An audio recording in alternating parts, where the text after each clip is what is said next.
Ну что ж, давайте теперь поработаем над цветочками нашими, над перелесками. Работа должна быть абсолютно сейчас высушенная, просушенный лист бумаги. И мы делаем замес для лепестков наших фиолетовых нежненьких цветочков. Я его делаю так же, как я и рассказывала вам уже, из карминовой и из ультрамарина.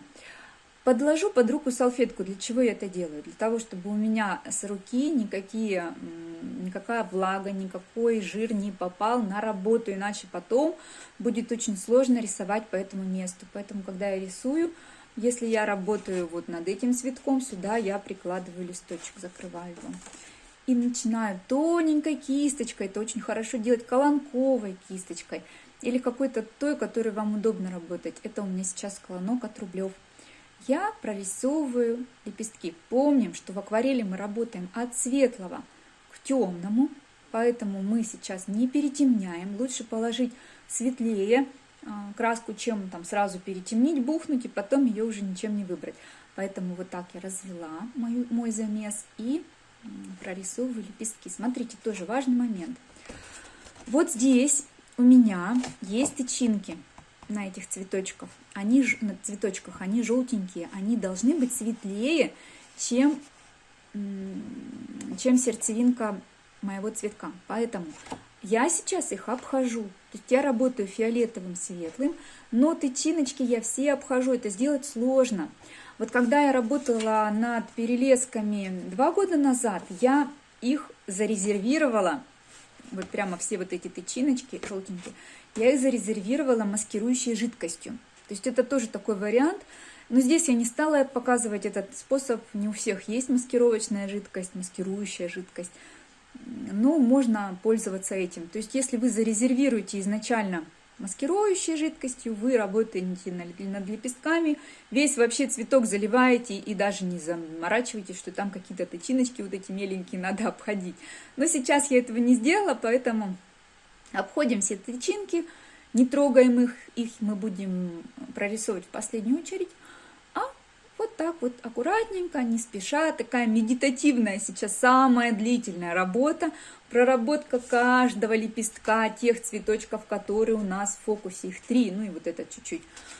Сначала заливаем смесью из розового с синим. Причем, почему я сразу не взяла готовый фиолетовый, возможно, спросите вы.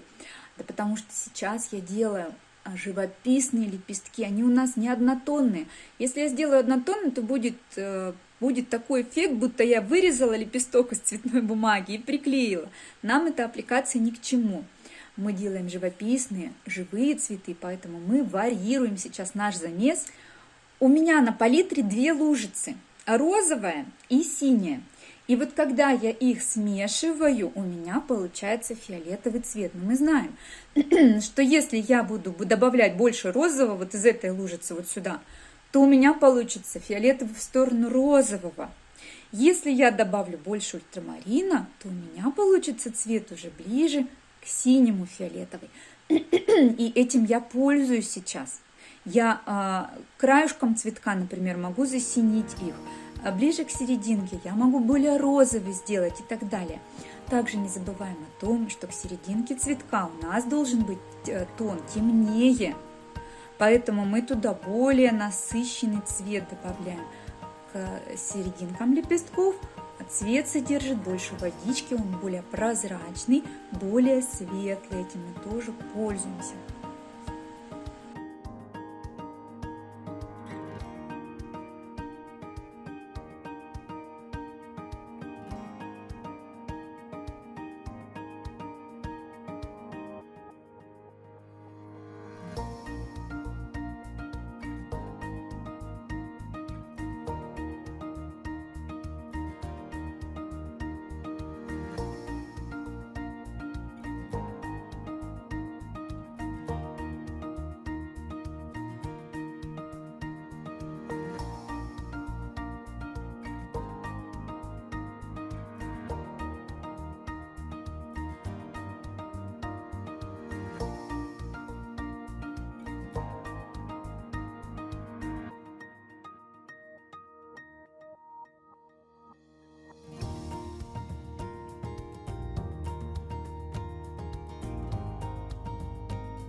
основание цветочка, то место, к которому прикрепляются лепестки, оно темное.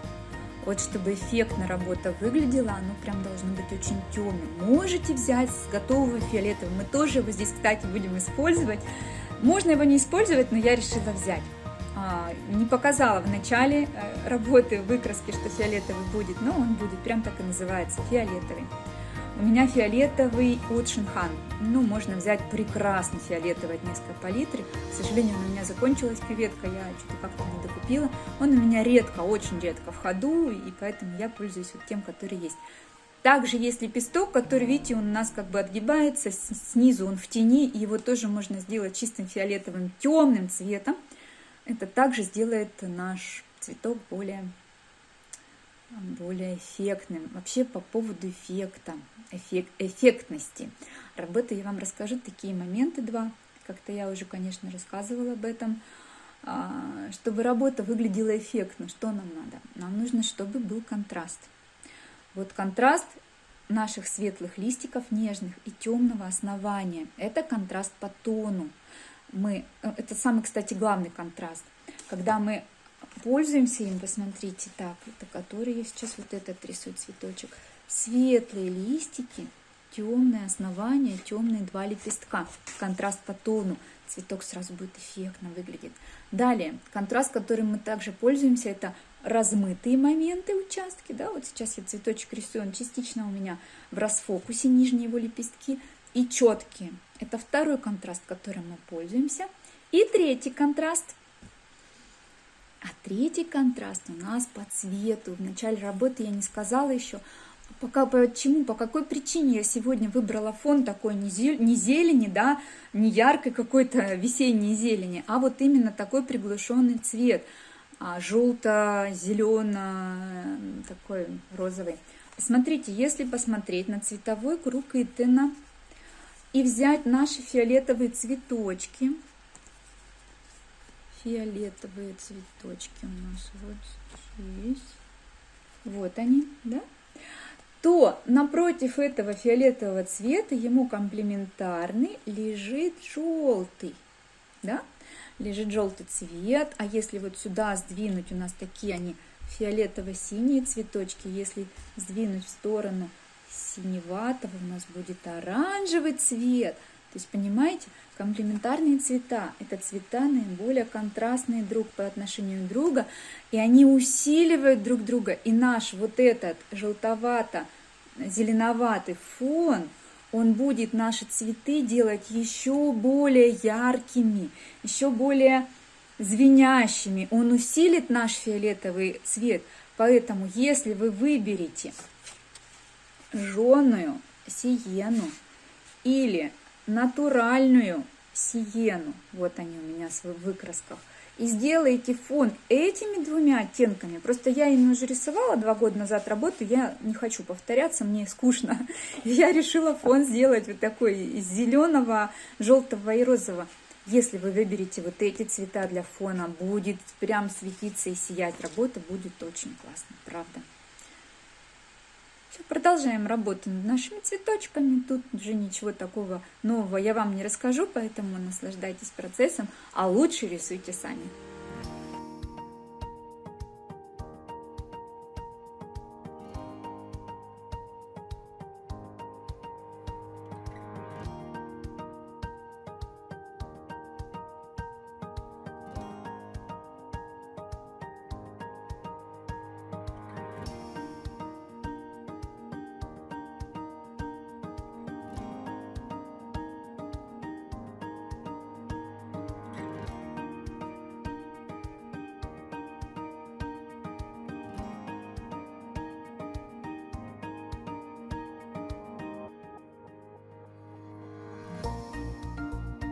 Так, посмотрите, цветочек я сделала, в нем я сразу же добавлю желтизны в серединку. Почему сейчас я это сделаю, а не после просыхания?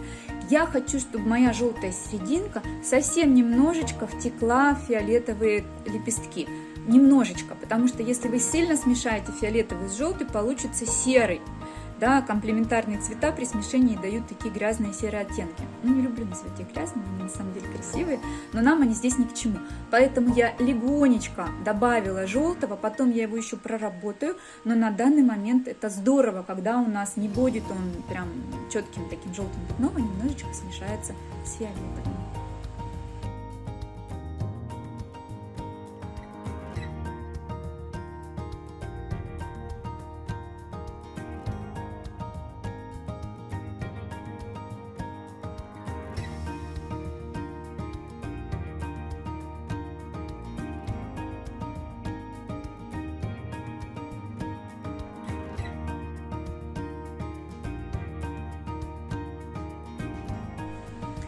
Оживляем наши цветы сразу же. То есть я сделала сейчас такую легкую полупрозрачную заливку. И сразу же могу по краешкам, особенно лепестков, добавить более темных таких акцентов. И проработаю сразу сердцевинку цветка. Там нам может понадобиться, кстати, вот сепия. Можно к желтенькому добавить чуть сепии, если не хотите заморачиваться с какими-то сложными смешениями. И добавить в серединку, особенно в основании, вот таких темных моментов. Темных, во-первых, на падающую тень, на лепестки, и темных на сердцевинку и тычинки. Тычинки хоть и очень маленькие, но они тоже не плоские. Они тоже имеют свою теневую сторону, как любой шаровидный предмет. У него есть освещенная сторона, да, в данном случае вот это, и есть теневая сторона. Там, где теневая сторона, мы накладываем более темную краску, и получается объемный тычинки. Тычинки у нас тоже располагаются на стебелечках тоненьких, их тоже можно прорисовать.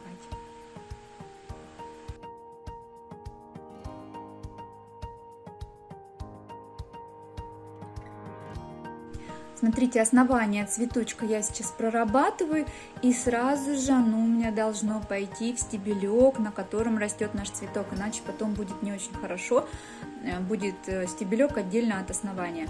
Поэтому я его легонечко так провела и ушла на воду.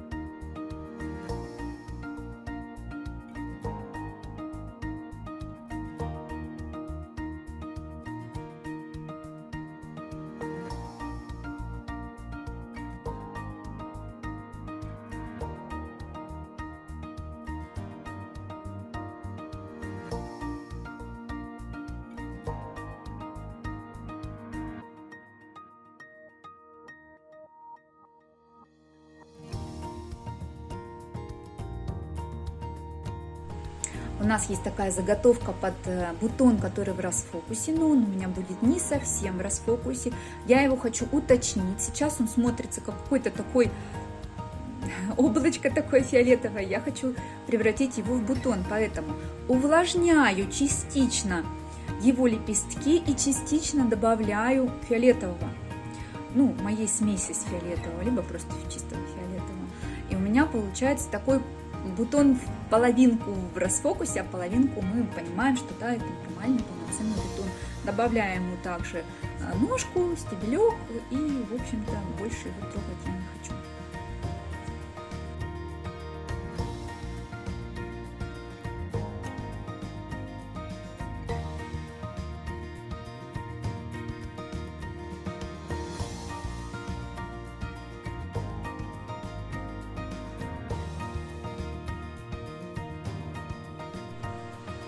Ну а сейчас тот самый момент, где я сделала композиционную ошибку. Ну, хотя, как посмотреть? Посмотрите, что я сделала. У меня сейчас три стебелька пересеклись в одной точке. То есть получился такой букетик, связанный ниточкой. Ну, лучше этого не делать. Но по правилам композиции лучше такого не делать. Посмотрите, видите в готовой работе, что у меня произошло. Но с другой стороны, это может стать изюминкой работы, и взгляд будет сюда, хочешь не хочешь, притягиваться. То есть это природный такой букетик получился, как будто бы собранный в одну кучку. Ну, если бы я повторяла работу, я, наверное, бы так не сделала. Поэтому смотрите сами. Смотрите, как у вас будут располагаться стебельки. Лучше это продумать, конечно, на стадии эскиза. Ну вот у меня очень часто идет экспромтом, когда я рисую, не всегда сверяюсь с тем, что я в эскизе сделала. Поэтому получилась вот такая вот штука у меня в этой работе. Ну, думаю, ничего страшного. Вот посмотрите, травиночки, тоже какие-то там тоненькие травинки можно прорисовать, но когда мы их делаем, не стоит делать их тоже очень однотонными, одинаковыми по насыщенности. Можно варьировать, во-первых, цвет, где-то добавить более зеленого, где-то добавить больше розового. И кое-где можно делать их более темными, а кое-где более светлыми, чтобы, опять же, у вас не были травинки на одной плоскости, чтобы они немножечко вот так вот поворачивались. Те, которые ближе к нам, к примеру, она будет более темная. Если травинка уходит вдаль, она уходит из нашего фокуса, растворяется, ее можно сделать, вот этот кончик, более светлым. Поэтому тоже этим приемом здесь можно пользоваться. Получится более живописная работа.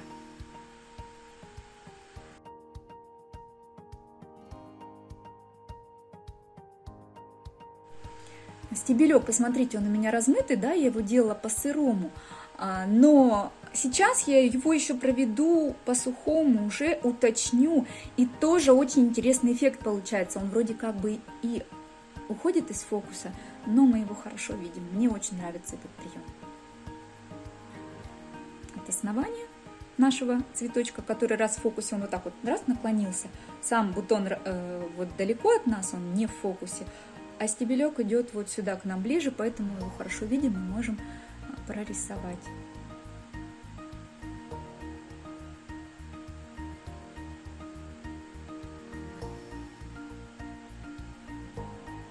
В общем-то, мы подходим к завершению. Надо посмотреть теперь взглядом свежим.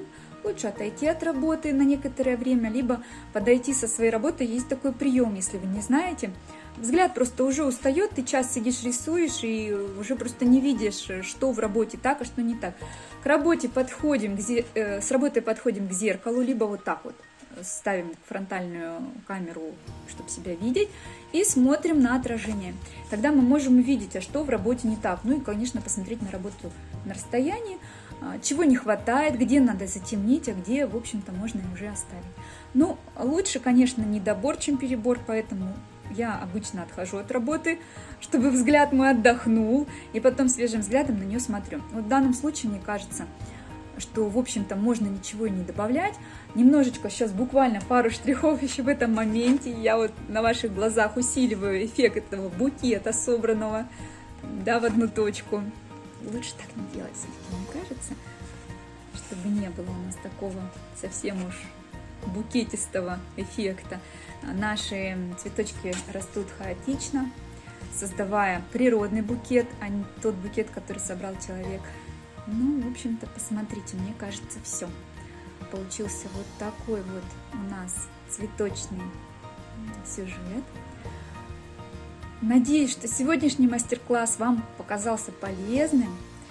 Рисуйте свои работы с большим удовольствием, с большим наслаждением. Творите, несмотря ни на что, и получайте от этого удовольствие.